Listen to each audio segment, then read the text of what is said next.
Hi everyone, welcome back to my channel, the Autism Puzzle. In today's video, I'm going to be talking about taking my autistic son to the dentist for the first time and sharing my experience as a mother, how that was. Okay, so we all know going to the dentist really isn't fun for anybody. I haven't met a single person yet who likes going to the dentist, so you can only imagine trying to take my son, who does not like to be touched or, his privacy basically invaded by some stranger just trying to look at his teeth. Well, first off, I had to make the appointment for my son, and I took him to a wonderful doctor's office who caters to children with disabilities, not necessarily autism, but when I called his particular insurance, they have I guess you would call it like a concierge, or I'm not sure what they call it, but she's basically an operator that I talk to, and she will find me places that will be more catered to my son due to him having autism. They're able to handle, they've had cases with people with autism, and they try to look at their teeth and stuff like that. And the place she found for me is close here to my home, and they were really good with Logan.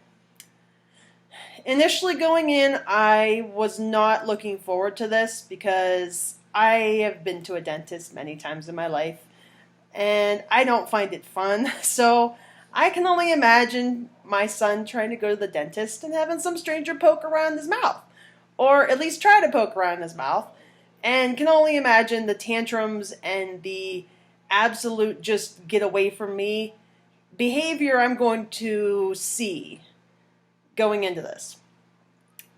We went into the office, and the first thing I noticed was they had a TV and it had Mickey on it. They have Mickey Mouse Clubhouse playing on TV so the kids can watch it. My son cannot watch Mickey Mouse Clubhouse. Mickey Mouse, for some reason, really upsets my son. I'm not sure if it's because he is, seeing all the emotions the characters go through or seeing them get hurt. But for whatever reason, he screams bloody murder watching Mickey at parts where I don't understand why. But besides that, I asked him, when we went, I said, is it possible? I said, we could change channel to something that's more suitable to my son. I said, I hate to ask. I said, but he's just going to be very unhappy watching Mickey. I said, so unless you really want to hear my child scream a lot, I said, is it possible we could change the channel? The lady in the office was very nice. She said, yeah, she goes, he can change channel to whatever he's most comfortable with. So I put it on SpongeBob. It's not really much better, but my son likes SpongeBob, and he screams less watching SpongeBob. So I know it's a stupid show. I watched it growing up, but it's a little bit less stressful for him to watch. So I'll happily take him watching SpongeBob if it makes him not scream. So they call us back after we fill out the paperwork and all that for Logan, and all their rooms are real, calm. They have nice colors. Basically, they got stuff on the walls. What you'd expect from, a dentist that caters to only kids. They only cater to kids and teens. So we took him in. He initially went in with no problem. I actually got him to sit in the seat, which is actually farther than I thought I would get him to go into the dentist office. So we sat him down, and he basically told me the seat looked like a giant tongue, which it does. It's a red seat. It's not gray or black or like some of them are. Like my dentist, he has a gray chairs in his office, but these happen to be red, so I thought it was kind of cool. So he's like, I'm gonna lay on the giant tongue, and I was like, okay. So it's kind of all right.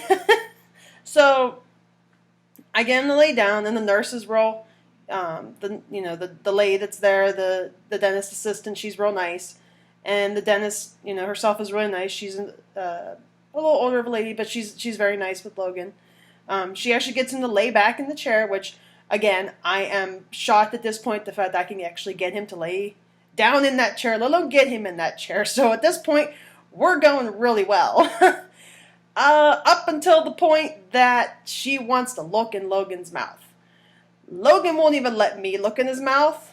When he had his first loose tooth, about 5-6 years old, I knew it was wiggling, and I'd have to sneak into his room when he was like out cold just to look in his mouth to see if his tooth had come out yet. Unfortunately for that tooth, he swallowed that tooth. So I didn't get to see his tooth come out. All I got to hear is when he came from school, he had his tooth at lunchtime, and then, well, after lunchtime, he didn't have his tooth. So they didn't see it on the floor or anything, so I just assumed he swallowed it. But anyway, getting back to the dentist story. They were just about ready to look into his mouth. The doctor was really nice, and she said, Logan, she explained what they were in. She goes, we're going to look inside your mouth. She goes, and I want to see your pretty teeth. Well, at first, Logan was kind of excited because, somebody knew. So they want to look at my teeth, and he's really proud of his teeth. He's very proud of his teeth. So he opens his mouth real wide, and she tells him to say ah, and he makes the ah noise. And she's able to kind of poke around there a little bit, and then he kind of starts to giggle. So they are able to look in his mouth for a lot longer than I thought they would. They were able to look in his mouth for at least a minute, to the point they could tell me, what was wrong with his teeth. And basically they told me his teeth right now, since he sucks his thumb, that's his coping mechanism. He also bites his thumb when he gets really agitated. So it's also affecting his thumbnail as well as his fingers. He tends to chew on his fingers and suck on his fingers. So they said that could be an issue down the road with his front teeth because they are kind of protruding a little bit. But it's not anything real worrisome right now because they are just his baby teeth. But I still have to be concerned because when he's an adult, I really don't want my child having buck teeth. So basically looked in the back and they said they also see that he's grinding his teeth. And I'm sure they can see all this in a minute because, he's trying to chomp on the tools and she's doing really good trying to look at his teeth. So after that, they wanted to clean his teeth. Well, at least in my mind, they made the mistake of using the little air gun they use. That's also associated with the water gun thing. They squirt a little water in your mouth and then they scrub your teeth with the fluoride. And they had asked me, they said, do you think we'll be able to polish his teeth? And I said, he might let you. I said, I don't know. I said, all that in his mouth, I don't know how comfortable he's going to be. Well, they kind of accidentally hit the air hose button, and it made a psst sound. And yeah, he didn't like that sound. So, yeah, after that, he just kept saying, no dentist, all done. And I was trying my hardest to keep him in the chair so they could at least try to clean his teeth a little bit. But it got to the point where, yeah, it just wasn't going to happen. And then the dentist had asked me, she said, do you think, because at this point he was basically on the floor. He does this little move that he does quite a lot to try to get away.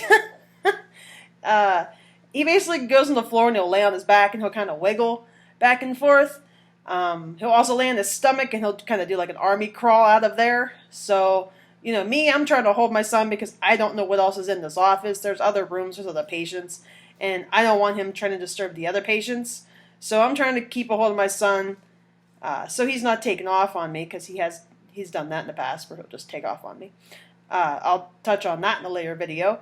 But the dentist said, that's okay. She goes, for this time around, she goes, that's all right. She goes, I was able to look at his teeth to see, what the issue is and how we can help him.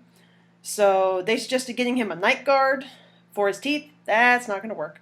He's not going to keep it in. So I told her, I said, yeah, that's not going to happen.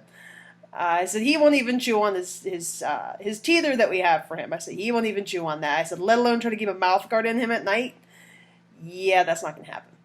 So she said, there's preventative measures that I'm looking into for later down the road to see that, when he does lose all his baby teeth, what is going to be something I can do to help him so his teeth won't look so... I'm trying to think of a nice word to put for his teeth. So they won't look so crooked and basically look like he ate a mouthful of rocks. Because that's how his teeth look now, but they're baby teeth, and that's expected of kids. Their teeth aren't going to look great, they're baby teeth. So when he's older, I'll be able to figure out alternatives to help him with his teeth. But the point of me sharing this story is because my son's not good with people, especially when he goes to the doctor. He's not, his doctor is a wonderful person. He's a wonderful guy. And he does really well with kids. It's just my son has autism. and he does not like to be touched. That is one of those key things that he really does not like to be touched. He doesn't like people invading his space, and really, I can't blame him. I don't like people invading my space either. So, for him, it's a lot harder because he's not sure what to think of them, especially somebody new. This dentist was new. He's never been to a dentist before. This was his first year going. So, I came home and I told Mitchell, I said, I am so proud. I said, how well he did. We were in there maybe 20 minutes. I said, in there. I said, between just filling out paperwork and just getting him initially in the chair and comfortable and then able to look at him, I said, he did a lot better than I thought he would. I said, I thought it would be a total, just total chaos. Because no matter what I do with him, it's always some form of chaos. So I have grown to expect it. I try not to. But with him, I just never know. His behavior is not always the same. So I never know what to expect, even if it's something he's done forever. That behavior could change like that. So, going to the dentist this time around, I was very proud of my son. Very proud. I don't know really any tips or tricks for taking your child to the dentist other than just trying and seeing how they do. That's really all you can do. And if you see that they've basically had enough, like Logan had, when I seen he had enough, we were done. And I basically told his dentist that before we started, that when he's done, he's done. We're not going to go any farther than that. And that's basically what you do when you go in. So, like I said, I'm just so proud that he was able to go to the dentist. Most kids aren't able to go to the dentist that have autism. They usually have to sedate them. For the one nurse I talked to, she said usually if they're older and they become an issue, they recommend sedation because they're able to actually look at their teeth and they're not moving. But I have to look up on some more research on that to see how actually safe that is, so I don't know. But yeah, that was my experience of going to the dentist for the first time with my son.